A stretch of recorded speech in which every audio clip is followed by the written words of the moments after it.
तो दोस्तों स्वागत है आप सभी का करियर डिफाइनर यूट्यूब चैनल पे। और आज के इस धमाकेदार सेशन में हम लोग डिस्कस करने वाले हैं अपकमिंग एसबीआई क्लर्क 2024 एग्जामिनेशन, जिसको आप जूनियर एसोसिएट्स के नाम से भी जानते हैं, जो कि मोस्ट प्रोबेबली आपके दिसंबर के लास्ट में या फिर जनवरी के स्टार्टिंग में ही देखने के लिए मिलेगा जिसका पेपर।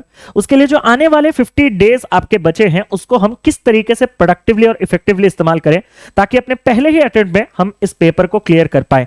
जो जो पॉइंट्स आपको जानने जरूरी है इस पेपर के बारे में, जो जो चीजों को आपको ध्यान में रखना है, वो सारे के सारे इस सेशन पे मैं कौशिक मोहंती कंपाइल करके आप सभी के सामने रखूंगा।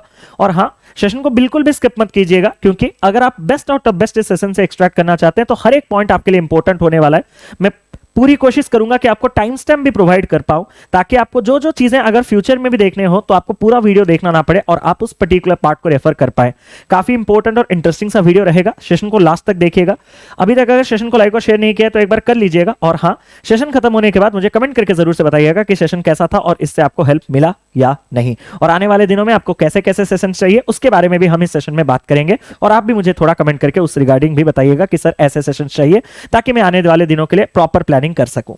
सबसे पहले जो इस सेशन में हम स्टार्ट करेंगे वो है 50 डेज का जो रोड मैप है एसबीआई क्लर्क 2024-2025 एग्जामिनेशन के लिए। जो आने वाले 50 डेज है उसमें अगर हमने सिलेबस कंप्लीट नहीं किया तो हमें किस तरीके से सिलेबस कंप्लीट करना है इफेक्टिव मैनर पे, और अगर हमने ऑलरेडी सिलेबस कंप्लीट किया हुआ है और हम एक रिपीटर की तरह इस पेपर को देने वाले हैं तो हमें इस टाइप का कैसे प्रोडक्टिवली इस्तेमाल करना है उसके बारे में हम लोग चर्चा करेंगे। Exam pattern and it's exceptions. Pattern तो लगभग आपके सारे एग्जाम्स के सेम होते हैं, लेकिन इसके जो एक्सेप्शन है वो है इसका सेक्शनल कट ऑफ ना होना। इस सेक्शनल कट ऑफ के ना होने से इस पे क्या एडवांटेजेस होंगे, क्या डिसएडवांटेजेस होंगे, उनके ऊपर चर्चा करेंगे। Complete syllabus and efficient way to cover it. Syllabus तो सब लोग कंप्लीट करते हैं, लेकिन अगर हम उसका एफिशिएंट वे जाने, एफिशिएंट वे मतलब अगर हमें पता चल जाए कि ये चीज हमें पढ़ना जरूरी नहीं है और ये चीज हमें पढ़ना है, तो उसी को हम कहते हैं एफिशिएंट मैनर। क्योंकि हम रेस्ट्रिक्टेड लिमिटेड पढ़ेंगे और जितना चीज पढ़ेंगे अगर वही पेपर में डायरेक्ट मिल जाए तो हम प्रॉपरली उसको आंसर कर पाएंगे। तो ये चीजें जानने के लिए मैं एक बार आपको पास्ट के 6 साल यानी कि 18 से लेकर 23 तक के सारे पेपर का एक बार एनालिसिस करके दिखाऊंगा कि पेपर से कौन से चीजें पूछे जा रहे हैं और कौन से चीजें नहीं। उस हिसाब से आप अपना प्रायोरिटी सेट कर सकते हो कि किसको पढ़ना है और किसको नहीं पढ़ना है। तो मैं 6 साल का पूरा पेपर का एनालिसिस भी आपको दिखाने वाला हूं, साथ ही साथ आपको प्रीवियस 6 साल के कट ऑफ का भी एनालिसिस दिखाने वाला हूं। ये क्यों जरूरी है सर? कट ऑफ क्या पिछले साल के हिसाब से डिपेंड करता है इस साल? मैंने कहा वो तो नहीं करता, बट आप जब मॉक टेस्ट देते हैं तो आपको एक नंबर की रिक्वायरमेंट होती है कि सर मैं एक मॉक टेस्ट दे रहा हूं, मुझे नहीं पता चल रहा कि मेरा परफॉर्मेंस जो है वो सेटिस्फैक्टरी या अप टू मार्क है या नहीं। तो उसको जानने के लिए सर अगर आप मुझे कोई नंबर, कोई टारगेट दे पाए तो उसके लिए हम पिछले 6 साल का जो कट ऑफ ट्रेंड है उसको भी देखेंगे, तो हमें एक नंबर का बारे में आइडिया लगेगा कि इस पेपर में हमें कितने कुछ नंबर अटेन करने होंगे। और साथ ही साथ आपका डेली बेसिस पे जो टू डू लिस्ट और रूटीन है, अगर आप एक बिगिनर है या फिर रिपीटर है, उसको हम कंप्लीटली डिटेल में डिस्कस करेंगे। मॉक्स हमें कैसे देना है और मॉक्स से कैसे प्रोडक्टिव इफेक्टिवली चीजों को हमें एक्सट्रैक्ट करना है, बेनिफिट्स, वो देखेंगे। और हाँ, सबसे इंपॉर्टेंट चीज हम सबको पता है कि इस पेपर में प्री और मेंस दोनों होते हैं और दोनों क्लियर होने के बाद ही आपको आपका सिलेक्शन मिलता है। तो हम प्री के साथ मेंस को कैसे पैरेलली साइमल्टेनियसली चला के ले सकें, जैसे कि इस पेपर में हमें एक ही बार में सिलेक्शन मिले, उसके ऊपर भी हम डिटेल में चर्चा करेंगे। तो दिल थाम के बैठ जाइए, सबसे पहले स्टार्ट करते हैं सेशन को। उससे पहले मेरा एक छोटा सा इंट्रोडक्शन। मेरा नाम कौशिक मोहंती है और मैं आपको करियर डिफाइनर यूट्यूब चैनल और करियर डिफाइनर के डिफरेंट प्लेटफॉर्म्स यानी कि एप्लीकेशन, वेबसाइट, हर जगह क्वांटिटेटिव एप्टीट्यूड पढ़ाने के साथ आपको इसके बैंक एग्जाम्स के प्रॉपर गाइडेंस और मेंटरशिप प्रोवाइड करते आ रहा हूं। अपने लास्ट के 7 इयर्स के जो टीचिंग एक्सपीरियंस है और उसके साथ जो 1.5 इयर्स मैंने रीजनल रूरल बैंक्स पे काम किया है, उन दोनों को कंबाइन करके जो अपना एक्सपीरियंस है, जिससे आपको वक्त से आगे जो चीजें जरूरत है वो मैं आपको प्रोवाइड करता रहता हूं। तो चैनल पे नए हैं तो चैनल को सब्सक्राइब जरूर से कर लीजिएगा और बेल आइकन को प्रेस कर लीजिएगा ताकि आने वाले वीडियोस के नोटिफिकेशंस आपको मिलते रहे। तो सबसे पहले हम लोग स्टार्ट करते हैं प्रीलिम्स एग्जामिनेशन का जो पैटर्न है। पैटर्न बड़ा सिंपल है, 3 सेक्शंस रहेंगे, इंग्लिश, क्वांट, रीजनिंग। इंग्लिश के 30 क्वेश्चन 30 मार्क्स, क्वांट के 35 क्वेश्चन 35 मार्क्स, रीजनिंग के 35 क्वेश्चन 35 मार्क्स। हर सेक्शन के लिए 20 मिनट्स अलग से दिया जाएगा आपको। 100 क्वेश्चन का पेपर होगा और 100 मार्क के हर क्वेश्चन 1 मार्क और पूरे 60 घंटे, जिसमें 20 मिनट्स का सेक्शनल टाइमिंग है। लेकिन यहां पे सेक्शनल कट ऑफ नहीं है, यहां पे आपका सेक्शनल कट ऑफ नहीं है। अब सेक्शनल कट ऑफ होने का एडवांटेज आप अगर चाहो तो एसबीआई पीओ में उठा सकते हो। एसबीआई पीओ का डिटेल स्ट्रेटेजी वीडियो मैंने ऑलरेडी अपलोड कर रखा है, अगर आपने नहीं देखा तो अभी देख लीजिएगा। वहां पे आपका जो कट ऑफ है ना, वो कट ऑफ बहुत ज्यादा हाई नहीं जाता जैसे कि इस पेपर का जाता है। मैं आपको दिखाऊंगा कि इस पेपर में आपको 80 नंबर तक भी कभी कभार पहुंचने पड़ रहे हैं। अब आप सभी के दिमाग में जब ये नो सेक्शनल कट ऑफ होगा तो मन में लड्डू फूटा होगा क्या कि सर मेरा ना इंग्लिश वीक था सर, बहुत से बच्चों का मैक्सिमम।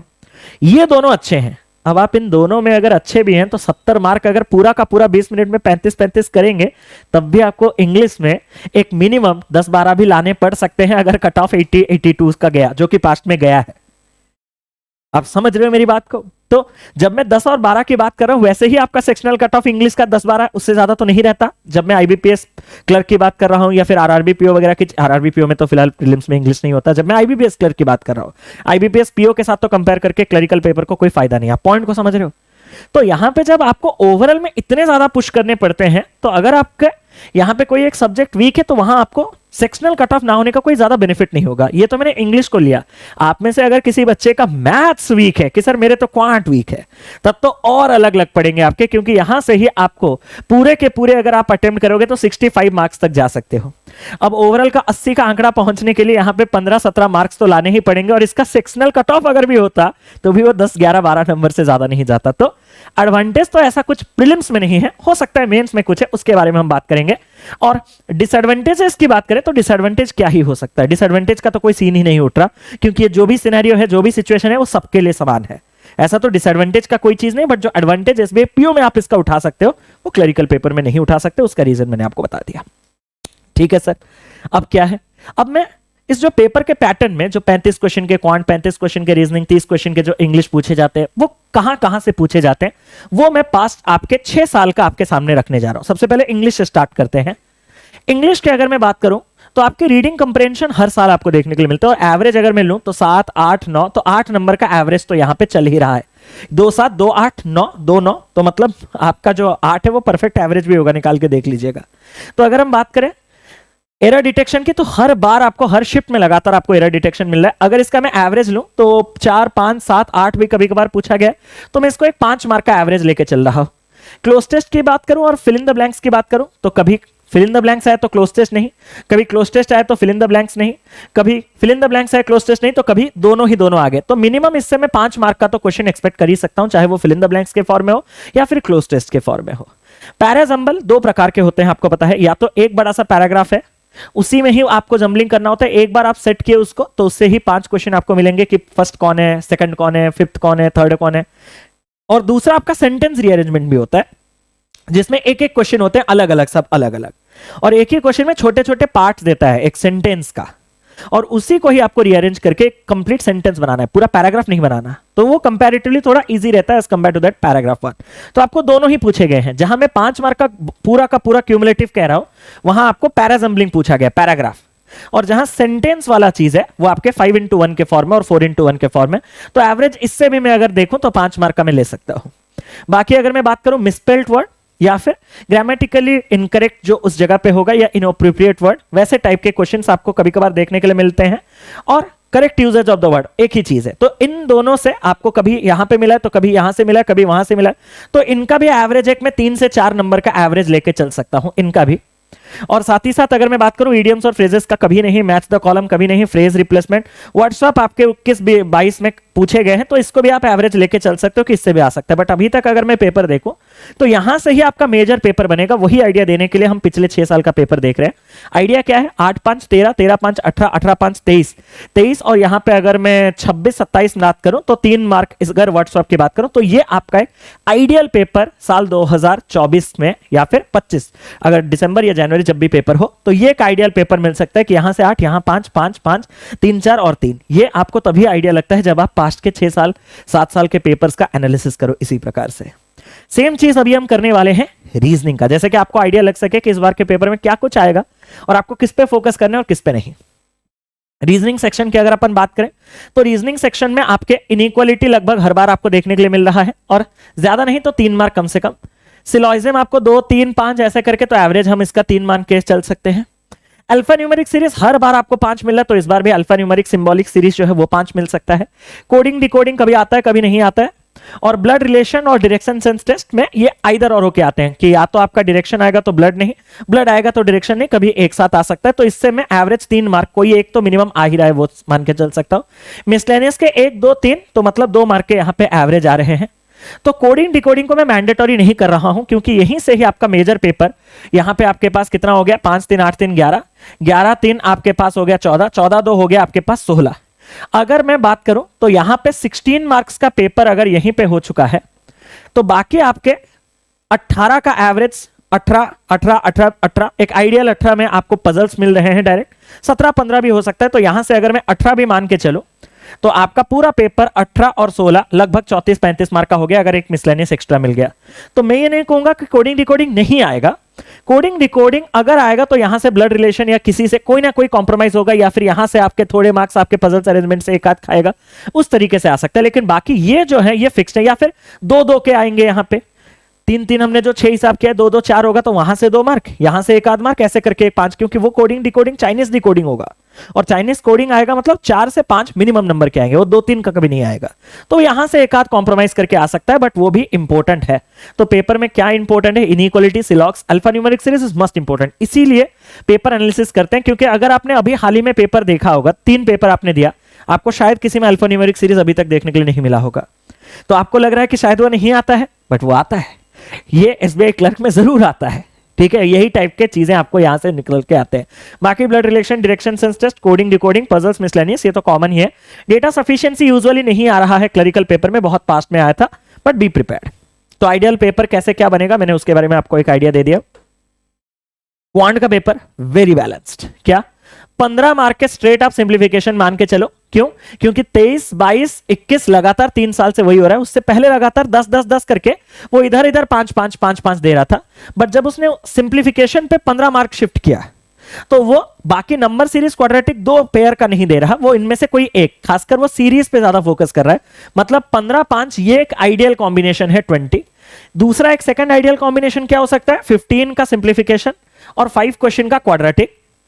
एक थर्ड सेट का कॉम्बिनेशन क्या हो सकता है, सबसे वर्स्ट केस 10 का सिंप्लीफिकेशन, 5 का सीरीज और 5 का क्वाड्रेटिक आपको मिल सकता है।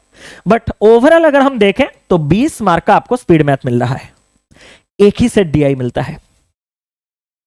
अब बिना अरिथमेटिक के जाओ पेपर देने, अब समझे, एक ही सेट का अरिथमेटिक मिलता है 25, 35 में से 25 गया तो बाकी 10 मार्क स्ट्रेट अरिथमेटिक से आ रहा है।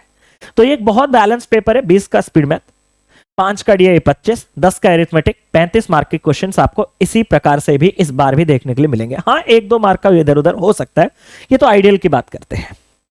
सर ठीक है, आपने तो हमें प्रॉपर पेपर में क्या कुछ आते हैं बता दिया, बट लेवल ऑफ डिफिकल्टी का क्या? आपने तो कह दिया कि अरिथमेटिक आ रहा है, बट अरिथमेटिक कैसा लेवल आ रहा है, और साथ ही साथ मुझे कितने स्कोर्स लगभग करने चाहिए मॉक टेस्ट में या फिर रियल एग्जामिनेशन में, उसके बारे में कुछ आइडिया। मैंने कहा देखो भाई, लेवल के लिए तो आपको एक बार प्रीवियस ईयर के पेपर लगाने पड़ेंगे, या तो आप गूगल पे सर्च करके प्रीवियस ईयर पेपर डाउनलोड करके वहां से खुद से सॉल्व कर सकते हो, बट एक बार वहां से सॉल्व करने के बाद हमारे इस previous year prelims question paper के प्लेलिस्ट में एक बार जाके प्रीवियस ईयर का पेपर लगाइएगा। उससे आपको क्या होगा ना, एग्जाम वाला अप्रोच आपको मिलेगा। जब आप किसी भी पीडीएफ से या किसी भी टेस्ट से आप जब सॉल्यूशन देखते हो, किसी भी किताब से आप जब सॉल्यूशन देखते हो, तो वो बहुत लंबा लेंदी ट्रेडिशनल मेथड होता है। बट इस पेपर में अगर आपको एक्सेल करना है तो आपको यूनिक मेथड्स अप्रोचेस जानने होंगे। तो आप जब ये प्लेलिस्ट खोलोगे प्रीलिम्स लेवल का प्रीवियस ईयर क्वेश्चन पेपर का, तो शायद वहां पे आपका एसबीआई क्लर्क वाला नहीं है, एसबीआई पीओ मैंने रिसेंटली करवाया है। आप एक बार कमेंट कर लीजिएगा कि अगर आपको एसबीआई क्लर्क का पेपर चाहिए तो वो भी मैं इसी वीक आपका करवा दूंगा। ठीक है, एसबीआई क्लर्क का भी 2023 का पेपर मैं आपको करवा दूंगा। पेपर मेरे पास रेडी है, एक बार कमेंट कीजिएगा। एसबीआई पीओ के स्ट्रेटेजी टाइम पे भी मैंने आपको वही कहा था, आपने कमेंट किया तो मैंने आपको एसबीआई पीओ का पूरा कंप्लीट प्रीवियस ईयर 2023 का पेपर करवा दिया है। ये वाला भी एक बार आप कमेंट कर देंगे तो 23 का आपको क्लरिकल पेपर भी मैं करवा दूंगा। सर ये तो गया लेवल ऑफ डिफिकल्टी, हम जान लेंगे या तो गूगल से डाउनलोड करके या तो आपके प्लेलिस्ट से। अब बताओ कि सर नंबर्स, एक आंकड़ा, मैंने कहा देखो मैं साइड हो रहा हूं ताकि आप एक स्क्रीनशॉट ले लो। ये 18 के कट ऑफ है, मैं किसी एक स्टेट को रेफरेंस ले रहा हूं, मैं अपने ही स्टेट को रेफरेंस ले रहा हूं, उड़ीसा। तो मैं एक स्टेट का रेफरेंस ले रहा हूं, तो 18 में ये कट ऑफ जो है 62.75 आप अपने स्टेट का देख पा रहे होंगे। जब 19 हुआ तो ये उड़ीसा का कट ऑफ 73.5 आप स्क्रीनशॉट लेके अपना देख सकते हो। जब 20 हुआ तो उड़ीसा का कट ऑफ 68.25। आप फील किए कुछ कि आपका नंबर 62.75 से 73.5, फिर 68.25, फिर जब ये चीज 21 को गया तो ये नंबर 82 बोल रहा था ना, 82 वाला, यही है वो रेफरेंस है 82 हमारे स्टेट। और कहीं मुझे नहीं लग रहा 82 और कहीं है, मुझे तो दिख भी नहीं रहा। ठीक है, सारे दिग्गज यही है शायद। यहां पे अगर मैं बात करूं तो उड़ीसा का कट ऑफ है लगभग 77, ये 22 का है। और अगर मैं 23 की बात करूं तो उड़ीसा का कट ऑफ 77 है। ये गलत तो नहीं हो गया, 80 पॉइंट नहीं, अलग है। क्योंकि मैं चेक कर रहा था 77 के बाद राजस्थान का 80.75, राजस्थान का 57 नहीं है, अलग है। मुझे लगा कहीं एक ही चीज कॉपी पेस्ट हो गया होगा। आपने इन नंबरों से कुछ सोचा? 77, 77, 82, अभी तक का एवरेज 80 चल रहा है अगर मैं देखूं, 80 के आसपास। 68.25 थोड़ा इस एवरेज को ड्रॉप करेगा, 73.5 थोड़ा इस एवरेज को फिर पुश करेगा, 62.5 थोड़ा ड्रॉप करेगा। अब जब एक normal average mean median mode कोई भी स्टैटिस्टिकल ऑर्डर लगाओगे तो सारे नंबरों से एक नंबर निकल के आता है, राउंड फिगर अगर मैं कर दूं 75। आप किसी भी स्टेट के हैं, ये नंबर्स अभी आप टारगेट मॉक्स में करके चलिए, जो कि अटेन करना बहुत मुश्किल है। क्यों? उसके भी रीजन दे देता हूं कि मॉक्स का जो लेवल होता है ना, वो हायर होता है as compare to real exam level, तो इसमें इतना ज्यादा स्कोर करना पॉसिबल नहीं। तो सर आप क्यों बता रहे हो? डेली बेसिस पे अगर आप एक अच्छे खासे नंबर को चेस करते जाओगे ना, तो आपका जो बोलते हैं ना लिमिट्स है, आप उसको पुश करोगे और जितना बेस्ट हो सके आपका वो चीज आएगा। अगर आप घर से ही स्टार्टिंग से ही 60 नंबर मेरे काफी है, तो आपका वो डेवलपमेंट नहीं होगा। अभी अगर आप स्टार्टिंग में 50-60s के हाउस में हैं, तो 60s को पहले 65 तक पहुंचाने की कोशिश कीजिए, फिर 70s तक पहुंचाने की कीजिए, फिर 75। हो सकता है पेपर मतलब आपका पेपर तक 75 का नंबर ना पहुंचे। ये मत सोचिएगा कि सर ने कहा था 75, मेरा तो नहीं हुआ, पेपर देके क्या फायदा। आप अगर मॉक्स के 70 नंबर तक पहुंच गए ना, और अगर आप पेपर में पैनिक नहीं हुए, तो मैं ये गारंटी देता हूं पेपर जैसा भी होगा आप 75 पहुंच जाओगे। और अगर यहां 75 पहुंच गए मॉक में, तो आप पेपर में 80 पार तो कर ही रहे हो, मतलब क्योंकि रियल एग्जामिनेशन का लेवल मॉक से कम होता है। तो आप धीरे धीरे इसको लिमिट्स को पुश करते रहिए। नंबर जो आपको चेस करना है अभी के लिए वो 75 है, बट अगेन रियल एग्जामिनेशन में कोई नंबर को चेस मत कीजिएगा, वो प्रेशर डेवलप करता है। ये आज से आपका हैबिट है, 50 दिन का हैबिट। जब आपका ये 50 दिन ये आपके रगों में बैठ जाएगा, तो आपको कोई नंबर सोचना जरूरी नहीं है। आप जब मॉक्स पे मैदान पे रियल एग्जाम पे उतरोगे, तो ऑटोमेटिकली आपका हाथ चलेगा। इसीलिए मैं आपको आज कोई एक नंबर दे रहा हूं, बट धीरे धीरे जब एग्जाम नजदीक आएगा तो नंबर्स को चेस करना बंद कर दीजिए, क्योंकि एग्जाम के टाइम आपका प्रेशर जो है वो बहुत ज्यादा रहता है, उससे परफॉर्मेंस ऑटोमेटिकली वैसे ही हैम्पर करता है। और अगर आप उस टाइम पे नंबर चेस करोगे तो प्रॉब्लम होगा। तो इसीलिए स्ट्रैटेजी हम क्यों बताते हैं? अभी एक स्ट्रैटेजी बताया, जब आपका पेपर आ रहा होगा, एडमिट कार्ड आ गया होगा, तभी एक और स्ट्रैटेजी आता है आपको। आप लोग हंसते हो कि आप सिर्फ स्ट्रैटेजी बनाओ। स्ट्रैटेजी क्यों है? रणनीति क्यों बनाती जाती है? रणनीति सिचुएशन के हिसाब से बनाया जाता है। आप अगर महाभारत वगैरह भी देखेंगे तो जो चक्रव्यूह वगैरह बनाए जाते हैं, वो आपके अपोनेंट जो आपके दुश्मन है उन्हीं के टैक्टिक्स के हिसाब से उसको टैकल करने के लिए होता है। तो वही चीज है, हम भी यहां पे रणनीति इसलिए बना रहे हैं बिकॉज वी आर वॉरियर्स। तो ये चीज नहीं कि आप एक ही स्ट्रैटेजी को आज से फॉलो करोगे पूरा पेपर खत्म होने तक, नहीं। स्ट्रैटेजी रणनीति जो है वो वक्त के साथ बदलना चाहिए। तो अभी आप नंबर चेस कर सकते हो ये, बट जब पेपर आएगा उस टाइम पे नंबर को चेस करना मेरे ख्याल से आइडियल नहीं है। ये गया कट ऑफ का चीज, ठीक है सर। अब सर आते हैं थोड़ा बिगिनर्स के पास। मैं दो कैटेगरी के स्टूडेंट्स के पास जाऊंगा, एक बिगिनर्स एक रिपीटर्स। रिपीटर्स आप टाइम स्टैम्प में और थोड़ा आगे जाके अपना देख सकते हो। अभी अगर कोई बिगिनर है और वो अगर सिलेबस कंप्लीट करना चाहता है तो कैसे करना चाहता है, मैं आपको बताऊंगा। Quant, reasoning, English, general awareness और कंप्यूटर। सर कंप्यूटर ये कब से आने लगा? ये आपका है मेंस का कंप्लीट जो आपका पैटर्न, एग्जाम पैटर्न। और अगर आप देखोगे तो आपको कंप्यूटर कहीं नहीं दिख रहा होगा। सर दिख रहा है ना, मैंने कहा कहां? यहां। और ये किस सेक्शन के अंडर है? ये आपका थर्ड, यानी कि reasoning ability and computer aptitude के सेक्शन पे है। मैं आपको ये गारंटी देता हूं कि कंप्यूटर से क्वेश्चन नहीं आएगा, क्योंकि पिछले 7 साल से अभी तक नहीं आया है, 7-8 साल से अभी तक पेपर में नहीं आए हैं। तो हमें पढ़ना चाहिए कि नहीं पढ़ना चाहिए? अब मैं आपको एक चीज बता रहा हूं, पता तो है आएगा नहीं, बट स्टिल एग्जामिनेशन में जब आप जाओगे तो आप सोच के जाओगे कि अगर आ गया, अगर आ गया। तो वो जो है नर्वसनेस, उसको अगर आप कम करना चाहते हो तो कंप्यूटर के बेसिक्स पढ़ लो। सर एक बार अगर आप फैक्ट्स के साथ या मतलब प्रूफ कर दो कि कंप्यूटर क्यों नहीं आना चाहिए, तब तो मजे ही मजे। मैंने कहा प्रूफ यह है कि कंप्यूटर सेक्शन अगर आप देखो, रीजनिंग सेक्शन अगर देखोगे तो 50 क्वेश्चन 60 मार्क, यहां एक क्वेश्चन 1 मार्क, एक क्वेश्चन 1 मार्क, एक क्वेश्चन 1 मार्क। ये इकलौता सेक्शन है जहां 50 क्वेश्चन 60 मार्क का है, मतलब एक क्वेश्चन आपका लगभग 1.2 मार्क्स का है, मतलब एवरेज अगर मैं देखूं। वहां पे वो कंप्यूटर देके रीजनिंग के पेपर का लेवल जो है वो क्या कर रहा है? कम कर रहा है ना। कंप्यूटर का औकात है इतना आने का। कंप्यूटर जिस आपके एग्जाम में एक सब्जेक्ट की तरह आता है, आरआरबी पीओ, आरआरबी क्लर्क, वहां पे भी बाकी क्वेश्चन का जब 1-1.5 नंबर होता है वो आधा नंबर का होता है, हाँ या ना। तो उसका इतना इज्जत नहीं है। रीजनिंग बनाना अलग चीज है, कंप्यूटर अलग चीज है। तो एक सेक्शन में ये रखने के कारण पेपर आईबीपीएस खुद ही उसके ऊपर पेपर में क्वेश्चन नहीं दे पा रहा है। अगर ये सेक्शन अलग करता तो बात अलग है, या फिर इस चीज को कंप्यूटर को अगर उसने कहां पे जनरल अवेयरनेस फाइनेंशियल अवेयरनेस के अंडर रखा होता तो भी बात अलग होता, क्योंकि दोनों आपके थ्योरेटिकल चीज है। अब ये कहां ठहरा रीजनिंग, मतलब कहां लॉजिकल चीज, उसके अंदर ये कंप्यूटर क्या ही कर रहा है, रटे रटाए चीज, तो ये बैलेंस नहीं कर पाता, इसीलिए ये पेपर में कभी नहीं आया। और इसीलिए मैं गारंटी देता हूं कि इस बार भी शायद आने मतलब आएगा नहीं, बट अगर आएगा तो उसको कैसे टैकल करना है वो भी मैं बता दूंगा पहले से। अपने आप को तो सेफ रखना है भाई, ठीक है, अपने आप को सेफ तो रखना है। सबसे पहले हम प्राइमरी टॉपिक्स में आते हैं, क्वांट, रीजनिंग और इंग्लिश, क्योंकि ये प्री में भी आते हैं फिर मेंस में भी आते हैं। प्राइमरी टॉपिक्स और सेकेंडरी, मतलब ये प्राइमरी सब्जेक्ट्स हैं, उसके ऊपर मैं प्राइमरी टॉपिक्स और सेकेंडरी टॉपिक्स बताऊंगा कैसे। अगर आप क्वांटिटेटिव एप्टीट्यूड, अगर आप एक बिगिनर और आप क्वांट स्टार्ट करना चाहते हो, और अगर आपने स्टार्टिंग में ही अरिथमेटिक टॉपिक का कोई एजेस पढ़ लिया या कोई बोटन स्ट्रीम पढ़ लिया, परम्यूटेशन कॉम्बिनेशन पढ़ लिया, मन ही नहीं करेगा ये तैयारी करने के लिए, कसम से बोल रहा हूं। तो एक सिस्टमेटिक ऑर्डर, एक हायरार्की है, क्रोनोलॉजी है, उसमें सबसे पहले आप सिंप्लीफिकेशन जाइए। सिंप्लीफिकेशन में आप पहले वैदिक मैथ्स के टेक्निक सीखिए, क्योंकि आप चाहे मतलब क्वाड्रेटिक सॉल्व करो, मिसिंग सीरीज सॉल्व करो, रॉन्ग सीरीज सॉल्व करो, percentage, ratio, average, DI, arithmetic, quantity, data sufficiency, आप कुछ भी करो, कैलकुलेशन के थ्रू तो आपको जाना है। जिसका जितना फास्ट कैलकुलेशन है उसका उतना फास्ट आंसर आएगा, और उसके उतने ज्यादा नंबर क्वेश्चन के अटेम्प्ट कर सकते हैं, और उतने ज्यादा स्कोर्स आएंगे, डायरेक्टली प्रोपोर्शनल ही है। तो अगर मैं कैलकुलेशन फास्ट करना चाहता हूं तो पहले आपको वैदिक मैथ्स के टेक्निक सीखने होंगे, नंबर्स के साथ कंपैटिबिलिटी, मल्टीप्लिकेशन, एडिशन, सब्ट्रैक्शन, फिर बॉड मास की मल्टीप्लाई, एडिशन, सब्ट्रैक्शन में कौन पहले होता है कौन बाद में, फिर उसी में बहुत से छोटे छोटे और चीजें आते हैं, रूट्स वगैरह चीजें आते हैं, स्क्वायर रूट, क्यूब रूट, फिर उसी में और चीजें आते हैं थोड़ा कॉम्प्लेक्स करके, फ्रैक्शंस, डेसिमल्स, उसको और कॉम्प्लेक्स करके सर्ड्स, इंडिसेस, उसको और कॉम्प्लेक्स करते करते ये चीजें चलेगा। तो वो अगर आप पहले कवर अप कर दे रहे हो तो आप नंबर्स के साथ पूरा का पूरा अच्छा कंपैटिबिलिटी बना देते हो। अगर आपका नंबर के साथ बॉन्डिंग अच्छा है तो क्वाड्रेटिक आपको पता है, सिर्फ आपको नंबर्स को फैक्टराइज करना है, सम और डिफरेंस चेक करना है। तो जितना आपका नंबर्स के साथ बॉन्डिंग होगा उतना ही फास्ट आपका क्वाड्रेटिक होगा, और जितना ही आपका फास्ट नंबर और क्वाड्रेटिक होंगे उतना ही फास्ट आपको डिफरेंस और मल्टीप्लिकेशन करना अगर आ गया। तो मिसिंग नंबर सीरीज और रॉन्ग नंबर सीरीज के मैक्सिमम सीरीज आपके डिफरेंस बेस्ड होते हैं, तो आप जितना फास्ट डिफरेंस निकालोगे वो सीरीज उतना फास्ट सॉल्व होगा, तो इस पे भी उसका डायरेक्ट हेल्प होगा। तो ये आपका पूरा का पूरा क्रोनोलॉजी होना चाहिए।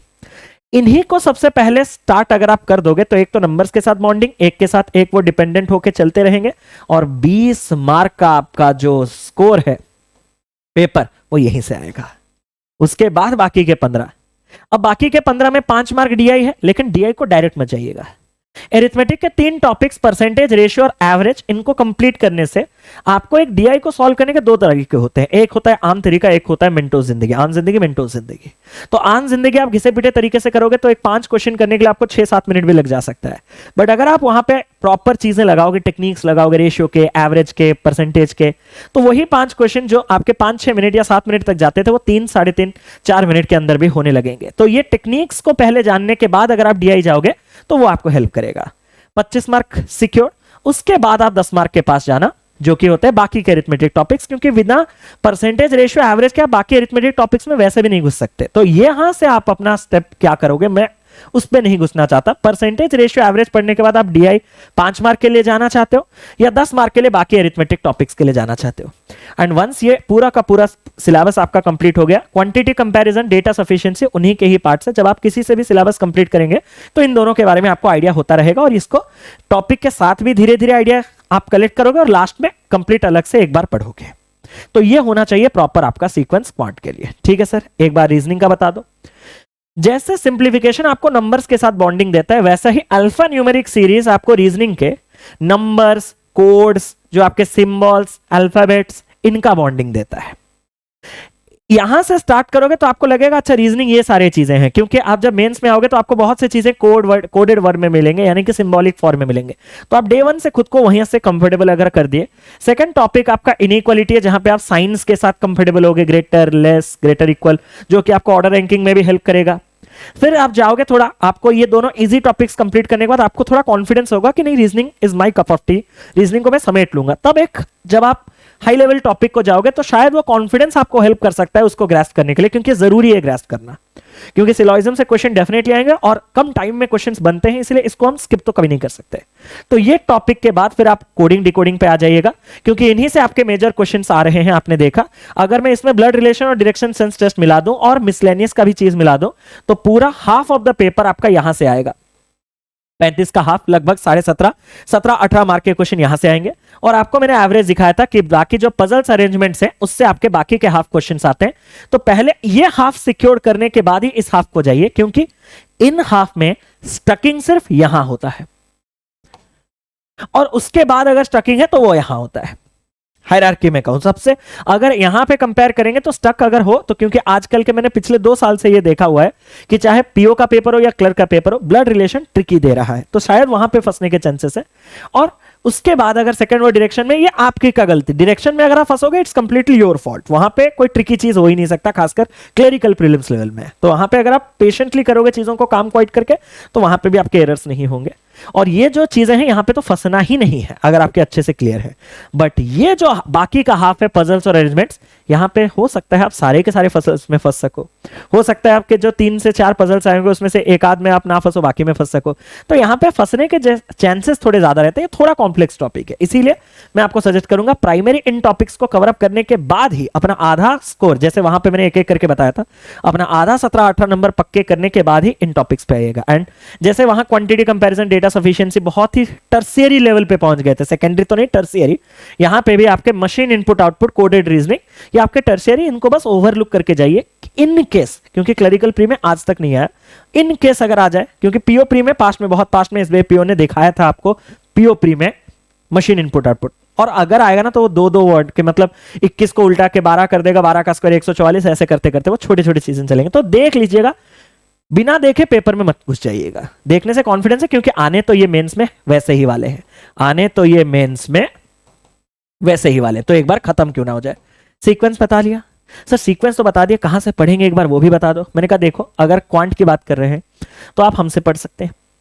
संभव जो कोर्स है हमारे एप्लीकेशन और वेबसाइट पे जब आप विजिट करोगे, उसमें क्या है ना, कंप्लीट आपका जो क्वांट है वो एक बड़े सिस्टमैटिक ऑर्डर पे सजा के रखा गया है कि आपको पहले ये करना है, फिर ये करना है, 4-5 फोल्डर्स हैं, पूरा प्री से लेके मेंस तक का फोल्डर वाइज आप अगर कंटिन्यू करोगे, उसमें कोई और एक्स्ट्रा क्लासेस नहीं जाएगा, वो एक लिमिटेड, रेस्ट्रिक्टेड, जबरदस्त कंटेंट है, एग्जाम रिलेवेंट, जो आप सीक्वेंशियली दिया गया है। आपको बस कुछ किसी से पूछना नहीं, एक एक करके सारी चीजें खत्म करना है और इस पेपर को देने जाना है। क्वांट की वजह से आपका सिलेक्शन नहीं रुकेगा, इतना मेरा यानी कौशिक मोहंती का आप सभी से वादा है।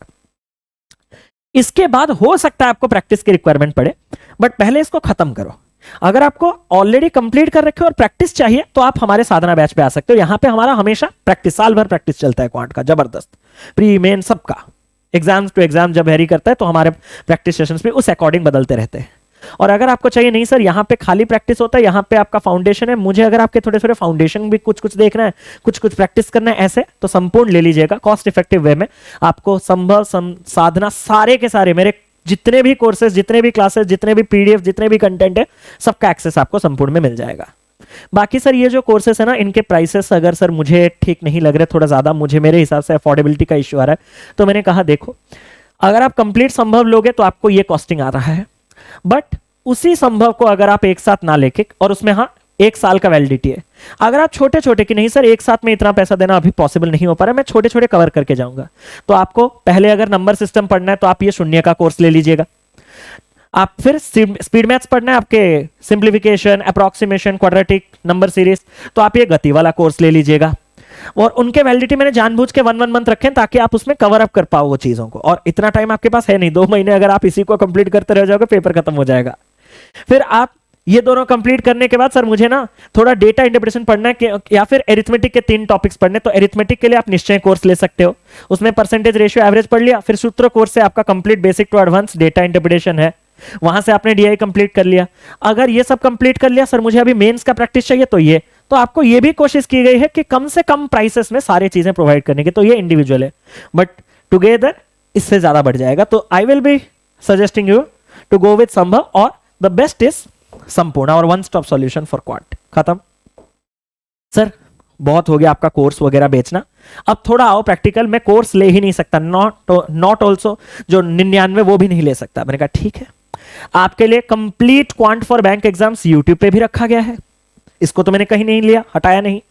पढ़ना आप सभी का हक है, आराम से पढ़ो, वहां सिंप्लीफिकेशन है, क्वाड्रेटिक है, नंबर सीरीज है, डीआई है। सर आपने तो कहा था डीआई से पहले परसेंटेज रेशियो एवरेज, इसी फोल्डर के नीचे परसेंटेज रेशियो एवरेज, इसका नेक्स्ट वाला आपको दिख रहा होगा परसेंटेज ही है, बट इनकेस आपको कोई डाउट हो तो मैंने परसेंटेज के टॉपिक्स भी अलग से एक फोल्डर बना के मतलब एरिथमेटिक के टॉपिक्स भी अलग से एक फोल्डर बना के कंप्लीट एरिथमेटिक प्लेलिस्ट में रखा है, जहां परसेंटेज के बाद क्या पढ़ना है, रेशियो के बाद क्या पढ़ना है, एवरेज के बाद प्रॉफिट लॉस। जिस सीक्वेंस में आपको कंप्लीट क्वांट कवर अप करना है, पूरा उसी सीक्वेंस में चीजें रखे गए। किसी को कुछ पूछने की जरूरत नहीं, ये पूरा का पूरा जो प्लेलिस्ट है खत्म करो। सर एक बात बोलो, वीडियो तो आज मैं देखने के लिए आया था, लेकिन मैंने ये पूरा प्लेलिस्ट खत्म कर रखा है, मुझे और थोड़े ज्यादा क्वेश्चन चाहिए प्रैक्टिस के लिए। मैंने कहा देता है ना, कहां एक 1 वीडियो 1 चैप्टर का आपके पास प्लेलिस्ट होगा, वहां से आप और एक्स्ट्रा क्वेश्चंस प्रैक्टिस कर सकते हो। सर एक बात बोलूं, ये भी मैंने खत्म कर रखा है, और मटेरियल चाहिए। मैंने कहा एक एसबीआई पीओ क्लर्क 2024 का क्रैश कोर्स है, वहां पे और क्वेश्चंस आपको टॉपिक वाइज, जहां पे आप देखोगे कोई जगह आपको ये नहीं मिलेगा, ये सिर्फ हमारे YouTube चैनल पे आपको मिलेगा पूरा का पूरा, अगेन एग्जाम रिलेवेंट और जबरदस्त लेटेस्ट पैटर्न के क्वेश्चंस टॉपिक वाइज। सर ये सब हो चुका है, मुझे और चाहिए। मैंने कहा और चाहिए, मैं देता हूं, लेकिन अभी के लिए थोड़ा रुक जा। रीजनिंग क्रैश कोर्स, अगर आप रीजनिंग पढ़ना चाहते हो हमसे कि सर मैं आपसे ना सिलोजिज्म कम से कम खत्म करना चाहता हूं, क्योंकि आपके साथ मेरा ट्यूनिंग भाई जम रहा है, तो मैं आपसे ना सिलोजिज्म खत्म करना चाहता हूं, ये वाला वीडियो है।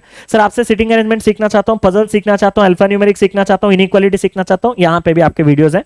यहां मैंने लास्ट ईयर एक वीडियो ब्लड रिलेशन वाला डाला था, वो भी हमारे ऐसे कंप्लीट अरिथमेटिक प्लेलिस्ट की तरह एक डिटेल कॉम्प्रिहेंसिव वीडियो है। प्लान कर रहा हूं कि इस बार इस प्लेलिस्ट में और वीडियोस लाके इसको भी कंप्लीट कर दूं, बट हो नहीं पाता है थोड़े क्लासेस की वजह से, बट स्टिल कोशिश कर रहा हूं, जारी है। सर ये तो आप इंग्लिश पे आ गए, आप बोल रहे थे और प्रैक्टिस, देता है रे, क्यों थक रहा है।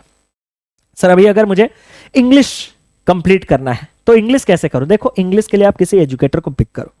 कैसे? यूट्यूब पे आप जैसे मुझ तक पहुंचे, वैसे आपको यूट्यूब किसी ना किसी एजुकेटर इंग्लिश का पहुंचाया ही होगा आपको, अगर आप बैंक एग्जाम्स की तैयारी कर रहे हो। सारे एजुकेटर्स के थोड़े 2-3 वीडियो देखो। वीडियोस देखने के बाद आप देखो कि किनके साथ आपको अच्छा लग रहा है, समझ में आ रहा है, कंपैटिबिलिटी जम रहा है, ट्यूनिंग बॉन्डिंग जम रहा है, उन्हीं को फॉलो करो अपने एंटायर सिलेबस के लिए। और अगर आपने वहां से किया तो मेरे अभी कोई बातें सुनने की जरूरत नहीं है। बट अगर आप ऐसे भी स्टूडेंट होते हैं जो इंग्लिश पढ़ नहीं पाते, ना किसी से, ना मतलब कोई भी पढ़ ही नहीं पाते, वो खुद जो करना है खुद करना चाहते हैं, वैसे तो आप ये बात सुन लो, बहुत हेल्प होगा आपको। आपको पता है कि आपके प्राइमरी टॉपिक रीडिंग कंप्रिहेंशन से आपको 8 से 9 मार्क के क्वेश्चंस मिलते हैं। मैं आपको जो कह रहा हूं ध्यान से सुनिएगा। आप इसके लिए न्यूज़पेपर जितना पढ़ोगे वो आपके लिए अच्छा है। सर मैं ना आपको एक और बार कन्फेस करना चाहता हूं। मैंने कहा क्या?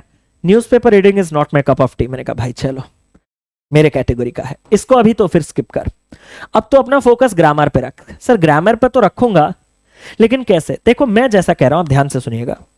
आपने पास्ट में कभी इंग्लिश के कुछ ना कुछ, कहीं ना कहीं से आप इंग्लिश, आप जब मैथ्स भी क्वेश्चंस पढ़ रहे हो तो वो भी इंग्लिश में ही पढ़ रहे हो, रीजनिंग के जब क्वेश्चंस कर रहे हो वो भी तो इंग्लिश में ही कर रहे हो, जनरल अवेयरनेस पढ़ रहे हो वो भी तो इंग्लिश में पढ़ रहे हो, करंट अफेयर्स पढ़ रहे हो वो भी इंग्लिश में पढ़ रहे हो, तो मैक्सिमम चीजें आप इंग्लिश में कर। अगर आप इंग्लिश मीडियम, भाई अगर आप हिंदी मीडियम करो तो मेरे सलाह तो मत ही मानो, कसम से बोलो, मैं आपको डुबा दूंगा, खासकर इंग्लिश के लिए डुबा दूंगा। मैं ये बातें कर रहा हूं जो इंग्लिश मतलब इंग्लिश में बाकी सारे सब्जेक्ट्स कर रहा है, करंट अफेयर्स वगैरह वगैरह सारी चीजें इंग्लिश में ही कर रहा है।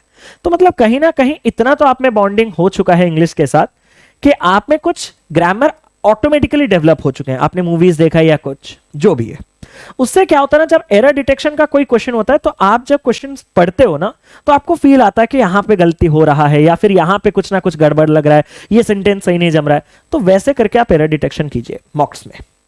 जो क्वेश्चन करेक्ट हुआ तो अच्छी बात है, जो क्वेश्चन गलत हुआ उनको थोड़ा देखिए, उनका रीजंस क्या है और उनको नोट डाउन कीजिए, क्योंकि एरर डिटेक्शन बहुत ही, मतलब जो आपका बैंक एग्जाम्स का इंग्लिश है वो बहुत ही रेस्ट्रिक्टेड लिमिटेड पार्ट से पूछा जाता है। एरर के कुछ ही टाइप्स हैं जहां से मल्टीपल टाइम्स आपको पूछा जाता है, बहुत प्रेडिक्टेबल क्वेश्चंस होते हैं। तो आप जब इन रीजंस को नोट डाउन करके रखोगे, देखना फ्यूचर में 2-3 मॉक के बाद वो सेम रीजन वाला एक सेम क्वेश्चन अलग वे में आपके सामने आया होगा, वो आप इस बार सही करोगे। तो यहां से आप डेवलप कर सकते हो। फिल इन द ब्लैंक्स में सेम चीज, आप जब पढ़ोगे तो आप बहुत से ऑप्शन सब्स्टिट्यूट एलिमिनेट कर सकते हो कि ये नहीं, ये ईडी फॉर्म में होना चाहिए तो आईएनजी फॉर्म लिखा है इसको काटो, या आईएनजी फॉर्म होना चाहिए तो ईडी फॉर्म में काटो। ये सब जब आप पढ़ते हो तो आपको आइडिया लगता है, कुछ ग्रामर जो ऑटोमेटिकली आप में डिराइव किए गए। तो स्टेटमेंट्स को रीड करते करते, उसके लिए भी अगर आप न्यूज़पेपर रीडिंग करोगे ना, बहुत अच्छी बात है। सेम चीज क्लोज टेस्ट में भी, पैराग्राफ्स में आपको फिलर्स मिलते हैं, सेम प्रोसेस रीड करके। सेंटेंस रीअरेंजमेंट, बार बार सेंटेंस को रीअरेंजमेंट या फिर ऑप्शंस को चेक करते करते। सेंटेंस इंप्रूवमेंट में सही ऑप्शंस का इस्तेमाल करके, एलिमिनेशन, सब्स्टिट्यूशन, ये सारे मेथड्स का इस्तेमाल करके। व्हाट्सएप तो वर्ड्स को बस इधर उधर करके एक प्रॉपर मीनिंग बनाना है। तो अगर आपका रीडिंग न्यूज़पेपर या फिर इंग्लिश मीडियम के आप स्टूडेंट है तो आपको बैंक का जो इंग्लिश है, खासकर क्लरिकल लेवल का, वो आपको तंग नहीं करेगा, इतना मैं गारंटी देता हूं। मैं भी इंग्लिश में पुअर हूं बट अच्छे खासे स्कोर्स लेके आया हूं। आपको हमेशा स्क्रीनशॉट्स मैंने स्कोर कार्ड्स के दिखाए हुए हैं। तो मैं सच बता रहा हूं, मैंने कभी नहीं पढ़ा है, तो आपको मैं ये नहीं कह रहा हूं कि आप भी ना पढ़ो, वो तो गलत होगा। इसीलिए तो सबसे पहले मैंने सजेस्ट आपको किया कि किसी एक एजुकेटर को पिक करो। बट कुछ ऐसे स्टूडेंट होते हैं जो कोशिश करके भी नहीं कर पाते, जैसे कि मैंने अपने तैयारी के दौरान बहुत कोशिश की थी करंट अफेयर्स वगैरह वीडियो देख के सीखने की। एक आध दिन मजा आएगा, 2 दिन, तीसरे दिन के बाद बंद। तो अगर आप ऐसे कैटेगरी हो तो आप मॉक्स से ये चीजों को डेवलप ज्यादा कर सकते हो। थोड़ा सेल्फ स्टडी पे ज्यादा टाइम आपको देना पड़ेगा। उन जो डिटेल सॉल्यूशन मॉक्स के हैं उसको देख के उनके रीजंस को पॉइंट आउट करके नोट डाउन कीजिए, वहीं से आपका जो है ग्रोथ होगा। प्रॉब्लम क्या है, मैं बस आपको इतना बता रहा हूं, बहुत से आजकल के एजुकेटर्स जो है वो आपको वोकैब, सिनोनिम, एंटोनिम्स, इन सब चीजों पे, इडियम्स एंड फ्रेजेस, इन सब चीजों को दिखा के आपको डराएंगे कि ये करो, वोकैब्स पढ़ो, ये पढ़ो, वो पढ़ो। अभी तक आपको मैंने पेपर दिखाया, इन वोकैब्स, मिसस्पेल्ड वर्ड वगैरह, सिनोनिम एंटोनिम जो है वो आपको आरसी के 2 क्वेश्चंस मिलते हैं। आरसी में 2 से 3 क्वेश्चन मिलते हैं, कसम से बोल रहा हूं। पीओ पेपर में, अभी मेरा सबसे लास्ट पेपर जो पीओ का था, आईबीपीएस पीओ, उसमें 2-3 क्वेश्चन थे, मतलब इतने नॉर्मल थे ना, डे टू डे बेसिस पे किसी से भी पूछोगे वो बता देगा। तो उसके लिए आपको अलग से मेहनत नहीं करना। यही प्रॉब्लम होता है कि आप सेकेंडरी टॉपिक्स को प्राइमरी बना लेते हो और जो प्राइमरी टॉपिक्स जिनसे स्कोर आना चाहिए उनको सेकेंडरी रख देते हो। यहां ये चीजें याद रखना आपसे होता नहीं है, तो आप सोचते हो कि इंग्लिश टफ है, तो इनको एक बार स्किप करके इधर फोकस करके देखो। मैं आपको कह रहा हूं आपका गारंटी होगा, मतलब गारंटी डेवलपमेंट होगा। और बहुत से बच्चे सोचते हैं कि मॉक्स से इंग्लिश तो कभी नहीं हो सकता, मैं आपको कह रहा हूं इससे भी हो सकता है। अगर आप एजुकेटर पिक कर रहे हो, सो फार सो गुड। अगर नहीं कर रहे हो तो मॉक्स से ये सारी चीजें करते रहो और अपने जो इंद्रियां हैं, जो अपने सेंसेस हैं, उनका सुनते रहो और धीरे धीरे रेक्टिफाई करते रहो, नोट डाउन करते रहो। धीरे धीरे ग्रोथ होगा, डेवलपमेंट होगा। अब बिना पढ़े यही हो सकता है मालिक, ठीक है। पढ़ना है तो अच्छे से किसी से पढ़ना। सर इतना हो गया, अब सर आते हैं थोड़ा रिपीटर्स के पास। सर हमें तो वो सब जो अभी आपने ज्ञान दिया उन ज्ञानों की कोई रिक्वायरमेंट नहीं है, हमने ऑलरेडी सिलेबस जबरदस्त कंप्लीट कर रखा है। कुछ या तो एक आध नंबर, या तो कुछ ना कुछ रीजंस की वजह से, या फिर प्रेशर की वजह से, एग्जाम नर्वसनेस, पैनिकनेस, कुछ ऐसे कारण हैं जिसके वजह से मेरा सिलेक्शन नहीं हो पा रहा है। मुझे अभी क्या करना चाहिए? मैंने कहा ज्यादा तो ओवर थिंकिंग नहीं करना है। सबसे पहला चीज, प्रीवियस ईयर पेपर जो है वो आपने मैक्सिमम बच्चे, मतलब मैं अभी कह रहा हूं ये सारा का सारा चीज रिपीटर्स के लिए नहीं, ये रिपीटर्स के साथ साथ उन बच्चों के लिए है जो एक बार सिलेबस कंप्लीट कर देंगे। जैसे कि मैंने अभी आपसे कहा, आपने सिलेबस अगर उस प्रकार से कंप्लीट किया, उसके बाद आपको प्रैक्टिस की भी तो रिक्वायरमेंट होगी, तो आपको क्या करना है? या फिर अभी मुझे अगर कोई देख रहा है जो रिपीटर नहीं है बट सिलेबस जिसने कंप्लीट कर रखा है, जस्ट आईबीपीएस पीओ से पहले मैंने एक सिलेबस कंप्लीट किया था, कोर्स कंप्लीट करा था, तो वहां अगर आप मुझसे संभव में पूरा कोर्स कंप्लीट किया हो तो आने वाले समय में आपको क्या करना है? आप रिपीटर नहीं हो बट आपके लिए भी ये चीज है। क्या? सबसे पहले तो आपको प्रीवियस ईयर का पेपर का नॉलेज होना चाहिए कि क्वेश्चंस का एक्चुअल लेवल क्या है और क्वेश्चंस किस टाइप से पूछा जाता है, जिसके बारे में मैंने अभी पूरा डिटेल एनालिसिस आपको दिखाया। उसी से ही आपको आइडिया लगेगा कि रियल एग्जामिनेशन का लेवल क्या है। हम डर जाते हैं 80 नंबर लाने पड़ेंगे, बट जब पेपर देखोगे यार ये तो 80 आ जा रहे हैं, तो पेपर देखने से ये जो पेपर और 80 के बीच का आपको गैप जो है ना, वो पता चलेगा ये तो अचीवेबल है। जब आप पेपर नहीं देखोगे और खाली 80 देखोगे, ये पेपर मुझसे नहीं होगा। पॉइंट समझ रहे हो? जब आप आरआरबी क्लरिकल का कट ऑफ देखोगे, 75, 77, 79 कट ऑफ गया है, 79.75 ओडिशा से कट ऑफ गया है। अब जो लोग नए सुन रहे होंगे वो सोच रहे होंगे 79.75 कट ऑफ कैसे जा सकता है? तो उनको मैं कह रहा हूं नॉर्मलाइजेशन एक चीज है। आपको अगर यकीन नहीं है तो ओडिशा का कट ऑफ देख लीजिएगा, साल 2022, 21 या 22 में एक बार आरआरबी क्लर्क का कट ऑफ देखिएगा, 79.75 नॉर्मलाइजेशन होके हुआ था। तो हम 79.75 देख के डर गए, बट क्वेश्चन क्या थे? 2 + 2 4, मतलब ये कहने की बात है, मतलब बहुत छोटा। तो जब तक आप पेपर नहीं देखोगे तो इन नंबर के साथ ट्यूनिंग आप नहीं जमा सकते, आपको लगेगा ये इंपॉसिबल है। पेपर इसीलिए एक बार देखना जरूरी है, ठीक है। You are learning from multiple sources, सबसे पहले इसको बंद करो। आपके पास टाइम लिमिटेड है और उसमें भी आप इस टाइम को मल्टीपल सोर्सेस पे डिवोट कर दे रहे हो, तो आप ना क्या हो रहे हो ना, डिस्ट्रैक्ट हो जा रहे हो बहुत ज्यादा। मतलब आपका टाइम का जो है ना कॉन्सेंट्रेट नहीं हो पा रहा है चीज एक जगह।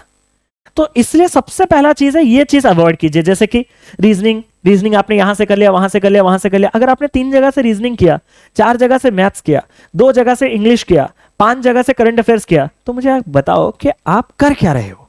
आप इतना समय, 24 घंटे तो सभी के पास फिक्स्ड ही है। अगर आपने 3 टीचर हर जगह के देखे तो आपके पास सेल्फ स्टडी के लिए कब, आपके पास 24 घंटे में ये सब हो ही कैसे सकता है? इसलिए इस लालच, इस डोंट बी ग्रीडी, सबसे पहला चीज, सबसे जेन्युइन एडवाइस है। जब पास्ट में कोई टीचर नहीं था तब भी हम लोगों ने सिलेक्शन लिया था।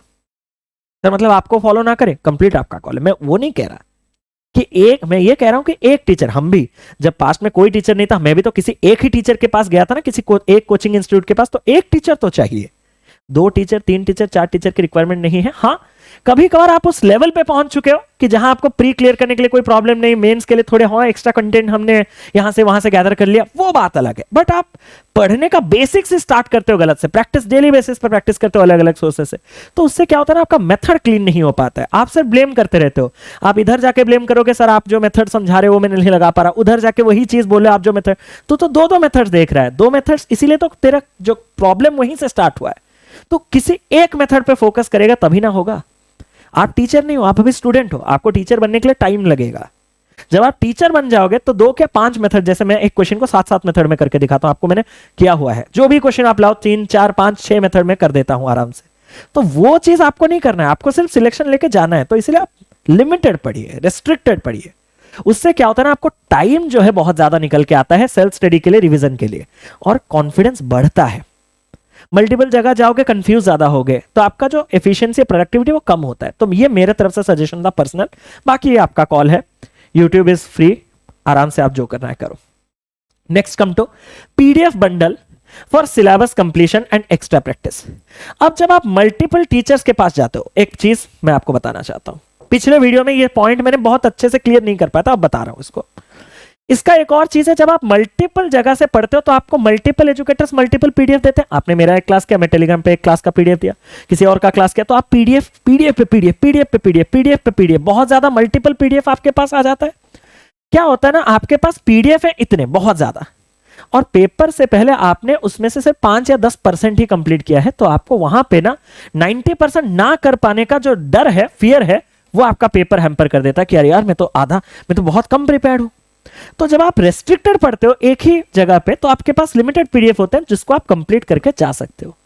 तो सर एक जगह से अगर मैं पढ़ूं तो पीडीएफ जो दे रहे हैं वो तो मैं खत्म कर दे रहा हूं, मुझे उससे भी ज्यादा क्वेश्चन चाहिए, क्योंकि मैं अगर आपको पीडीएफ दूं तो मैं एक क्लास में कितने क्वेश्चन कराऊंगा। अगर प्री का है तो एक सेट करा दूंगा 35 क्वेश्चन का, अगर मेंस का क्लास है तो 15 क्वेश्चन का। आपको चाहिए नहीं सर और ज्यादा, एक तो आप मॉक टेस्ट भी दे रहे हो, अगर आप एक मॉक टेस्ट दे दोगे तो डेली का 35 क्वेश्चन वहां से प्री का मिल गया, और मेंस के क्वेश्चन और भी मिल जाएंगे 35 के सेट। अगर हम बात करें तो पीओ मेंस की बात करें, अभी जो आपका आईबीपीएस पीओ मेंस है उस माहौल में। बट अगर आपको उससे भी ज्यादा चाहिए तो एक रेस्ट्रिक्टेड, मैं हमेशा चीजें इसीलिए रेस्ट्रिक्ट रखना चाहता हूं। मैं कभी नहीं चाहता कि चीजें आपके जुड़ते रहे। जब आप मल्टीपल सोर्सेज से पढ़ोगे तो पीडीएफ खाली जुड़ते रहेंगे, खत्म नहीं होंगे। आप अगर किसी पीडीएफ बंडल को ले लोगे तो दैट्स ए लिमिटेड थिंग, जिसको कंप्लीट किया जा सकता है। आप उसका ट्रैक रिकॉर्ड रख सकते हो कि आज इतना कंप्लीट किया, कल इतना है। अब जब कोई चीज जुड़ता आ रहा है कि सर मैंने 3 कंप्लीट कर लिया, अरे ये और 2 बढ़ गया, सर मैंने और 2 कंप्लीट, अरे और 3 बढ़ गया, तो ये चीज जो है ना चेस करते करते कंप्लीट नहीं होता, उससे कॉन्फिडेंस डाउन होता है। ये एक बहुत इंपॉर्टेंट पॉइंट है, जो समझा वो समझा, जो नहीं समझा वो नहीं समझा। तो आप एक पीडीएफ बंडल किसी का ले सकते हो एक्स्ट्रा प्रैक्टिस के लिए, अफोर्डेबल प्राइस में। बहुत से आपके ऑर्गेनाइजेशन से मैं अभी अगर बोलूंगा तो फिर आप बोलोगे कि सर अच्छा आप ये सब पॉइंट इसीलिए कह रहे थे प्रमोट, नहीं, आपको जो करना है करो।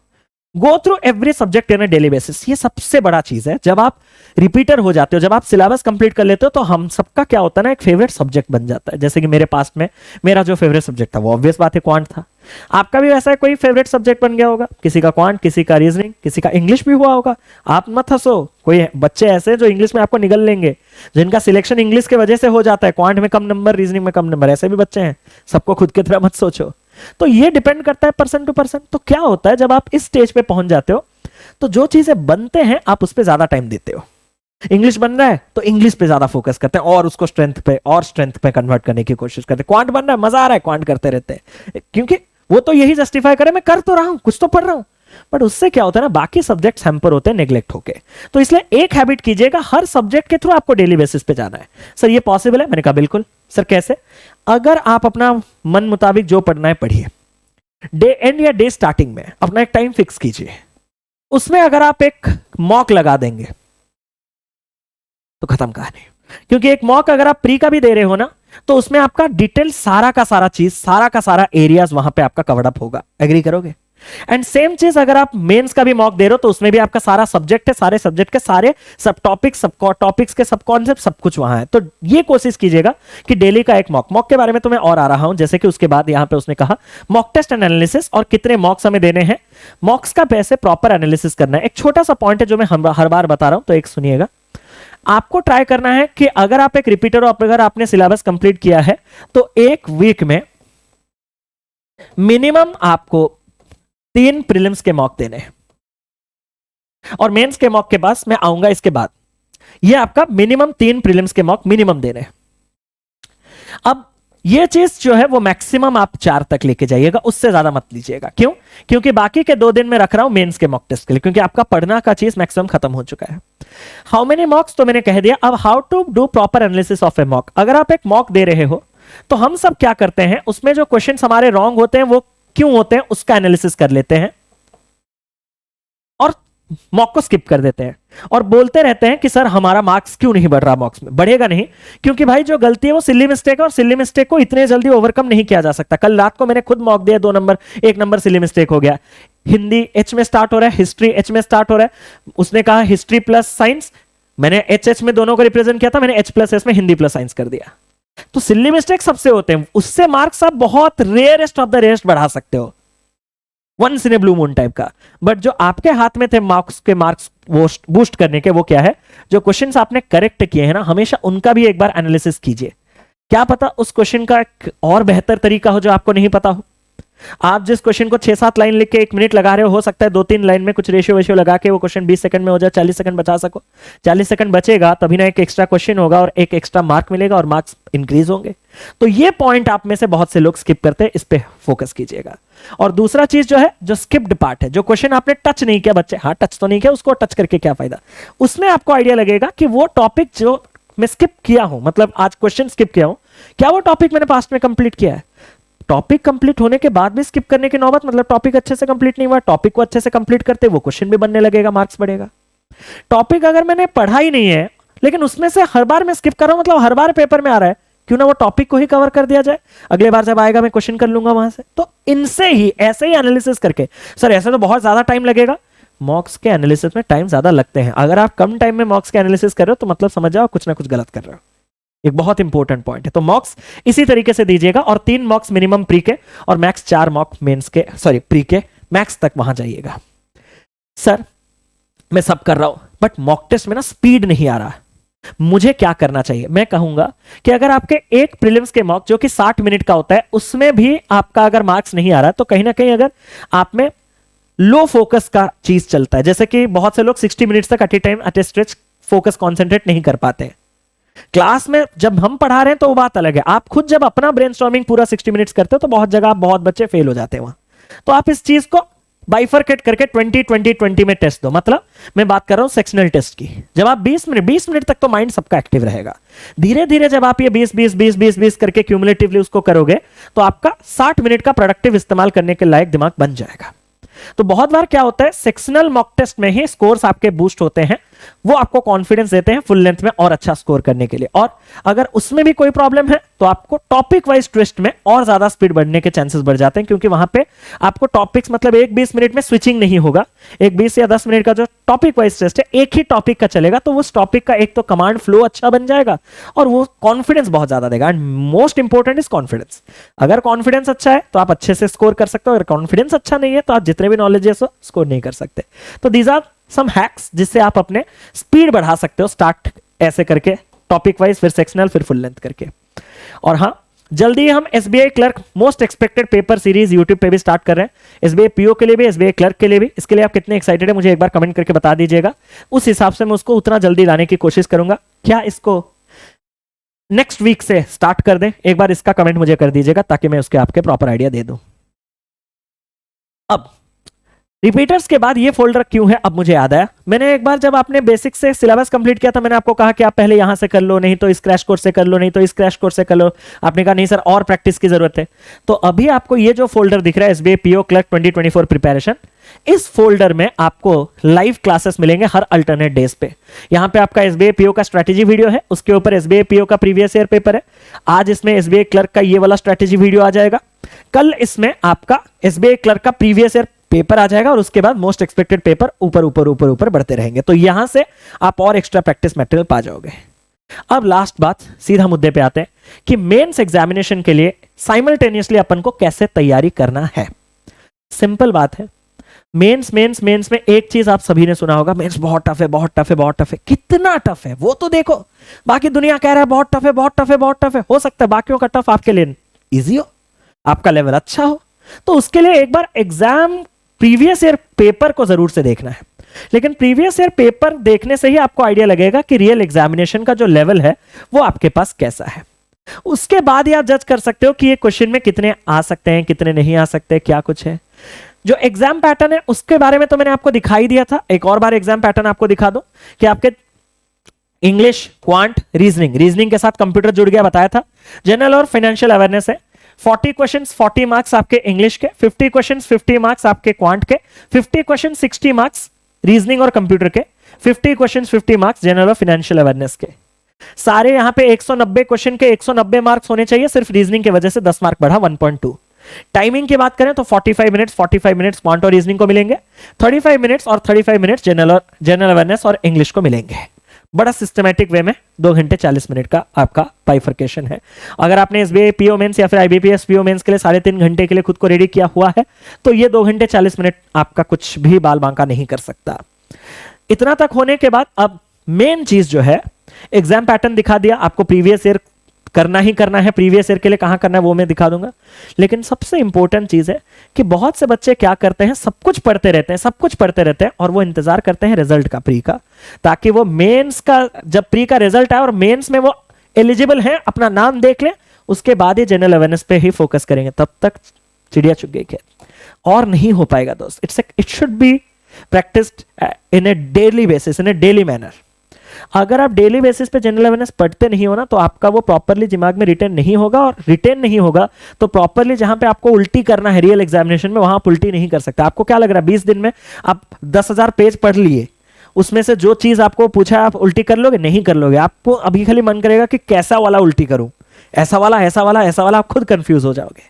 तो इसलिए ये आपका चीज जो जनरल अवेयरनेस का है वो डेली बेसिस पे चलना चाहिए। इसको अगर आपने इग्नोर किया और इसको अगर आपने रखा कि एट स्ट्रेच में इसी टाइम पे ही करूंगा, तो ये कभी नहीं होगा। मैं आपके एक्सपीरियंस से कह रहा हूं, कभी नहीं होगा, इम्पॉसिबल। आप जितने भी टैलेंटेड क्यों ना हो, लिख के दे रहा हूं। अब मेन चीज है कि मेंस के लिए करना क्या है। अब देखो, मेंस के लिए सबसे बेस्ट चीज है तो मॉक टेस्ट। मेंस के लिए सबसे बेस्ट चीज है मॉक टेस्ट, क्योंकि मॉक टेस्ट अगर आप दोगे तो आपका 2 घंटे 40 मिनट बैठने का हैबिट जो है वो भी बनना रहेगा। फुल लेंथ मॉक दीजिएगा। स्टार्टिंग सेक्शनल से कर सकते हो, इतना पेशेंस आप में नहीं होगा तो स्टार्टिंग सेक्शनल से कीजिएगा। एंड स्टार्टिंग सेक्शनल से करने के बाद, और हां, चाहे आप सेक्शनल दे रहे हो या आप फुल लेंथ ले रहे हो, आप स्टार्ट सेक्शनल से करके फुल लेंथ दे रहे हो या डायरेक्ट फुल लेंथ दे रहे हो, कभी भी सबमिट करके मॉक नहीं देना। वो मॉक का कोई बेनिफिट नहीं है। मॉक पीडीएफ बन चुका है और पीडीएफ आपके पास गदगद है। हाँ या ना, एक बार ये चीज कमेंट कीजिएगा। वो मॉक नहीं, वो पीडीएफ बन जाता है। और सेम चीज कि सर जब मैं टेस्ट देता हूं ना, मुझसे कुछ क्वेश्चंस नहीं बनते, लेकिन जब मैं बाद में देता हूं ना, सब बन जाते हैं।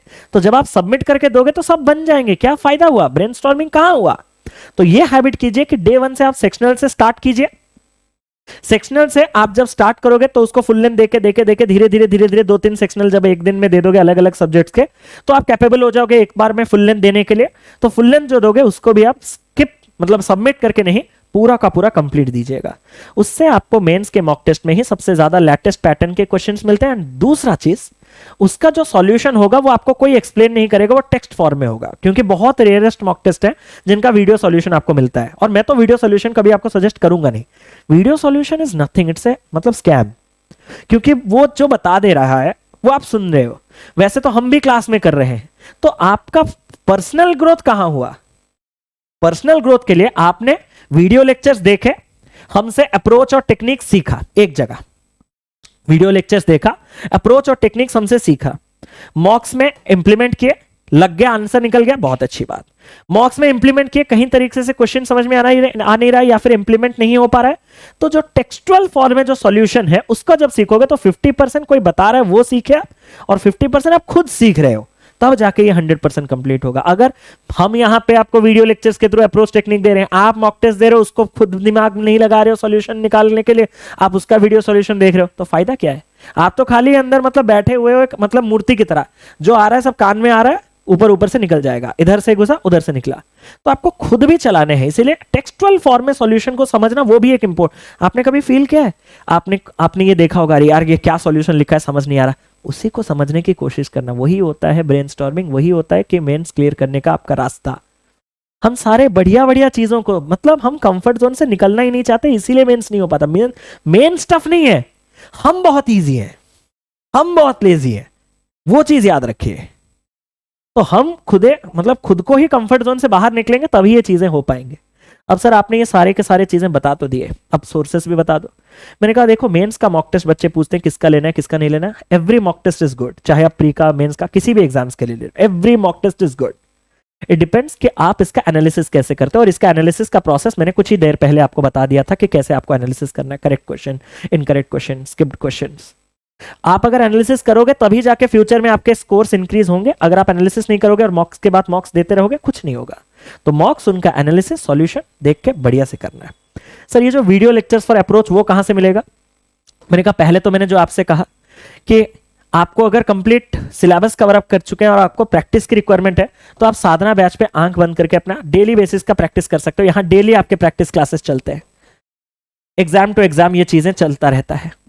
और अगर आप चाहते हो कि नहीं सर साधना अभी लाइव क्लास अभी वो नहीं ले सकता, कुछ कम ये में कुछ अफोर्डेबल, तो मैंने कहा वो भी तो अफोर्डेबल है, बट उससे और चीजों में आप सक्षम बैच ले सकते हो। उसमें क्या है ना, ये कंप्लीटेड आपका मेंस का एक कोर्स है, जहां एक पर्टिकुलर जगह से लेकर स्टार्ट से एंड तक आपको कंप्लीट क्वांट कवर अप करवा दिया गया है। ओनली मेंस का, एरिथमेटिक टॉपिक वाइज मेंस का, data interpretation topic wise mains का, data interpretation type wise mains का, सब कुछ यहाँ पे मिक्स्ड प्रैक्टिस सेट से मेंस के सब कुछ है। एक बार फोल्डर चेकआउट कीजिएगा कंटेंट सेक्शन में, तो आपको आइडिया लगेगा कि आपको ये लेना चाहिए या ये, क्योंकि इस साधना में सक्षम का पूरा चीज ऑलरेडी इंक्लूडेड है, तो वो भी ध्यान में रखिएगा।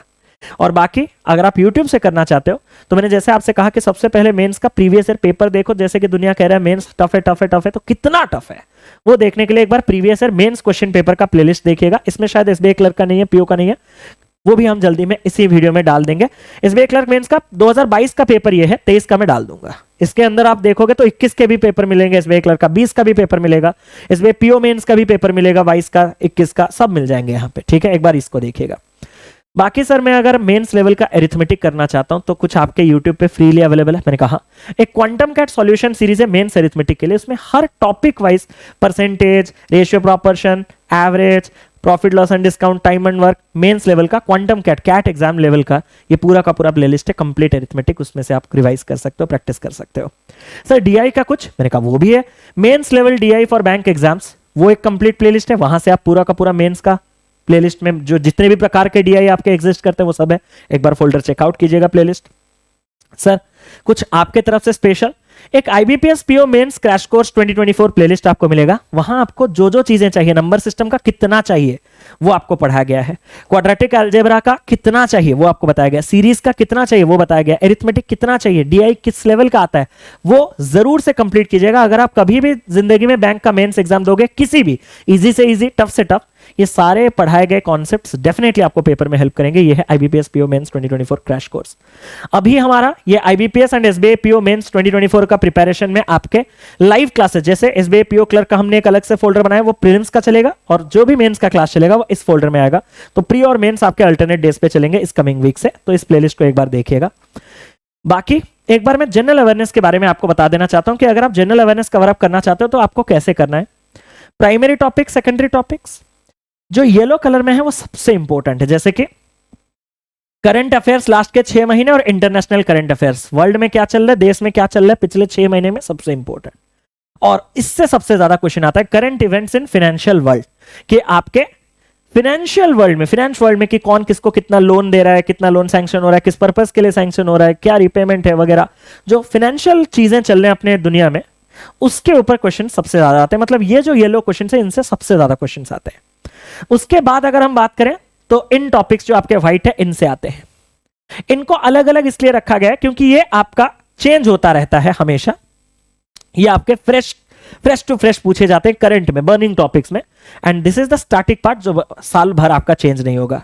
तो इसीलिए ये चीज जो है ये आप कभी भी कंप्लीट कर सकते हो, जो आपका पर्टिकुलर बैंकिंग अवेयरनेस है। इससे भी क्वेश्चन आएंगे बट इसको लीस्ट में रखिएगा, क्योंकि ये कभी भी कंप्लीट हो जाएगा, 3 से 4 दिन के अंदर भी अगर आप लगो तो ये पूरा का पूरा चीज किसी भी एजुकेटर से आप कंप्लीट कर सकते हो। तो पहला फोकस है लास्ट के 6 महीने का current affairs, international current affairs और current affairs, current events in financial world. ये फर्स्ट प्रायोरिटी, ये है सेकंड प्रायोरिटी और ये है थर्ड प्रायोरिटी। इस हिसाब से आप इस चीज को कवर अप कीजिएगा। अब लास्ट चीज जो मैंने आपसे कहा था कि कंप्यूटर का क्या, तो कंप्यूटर का ये कि अगर आपने आरआरबी पीओ मेंस के वक्त या आरआरबी क्लर्क मेंस के वक्त या आईबीपीएस पीओ मेंस के वक्त या आईबीपीएस क्लर्क मेंस के वक्त कभी भी कंप्यूटर कुछ भी बेसिक्स पढ़ा है, सिर्फ उसका रिवीजन कर दीजिए, क्योंकि उससे क्वेश्चन नहीं आएगा। और अगर आपने कुछ नहीं किया तो दीज आर द टॉपिक्स, किसी भी 25-30 पेज का जो आपका पीडीएफ आता है, जब आप सर्च करोगे कि कंप्यूटर पीडीएफ और बैंक एग्जाम्स, आपको मिल जाएंगे मल्टीपल में, अभी सोर्सेस का नाम नहीं लेना चाहता, तो आप वहां से आप 25-30 पेज का पीडीएफ जो बेसिक्स है, फंडामेंटल्स वगैरह, इसी से ही एक आध क्वेश्चन अगर मिल जाएगा।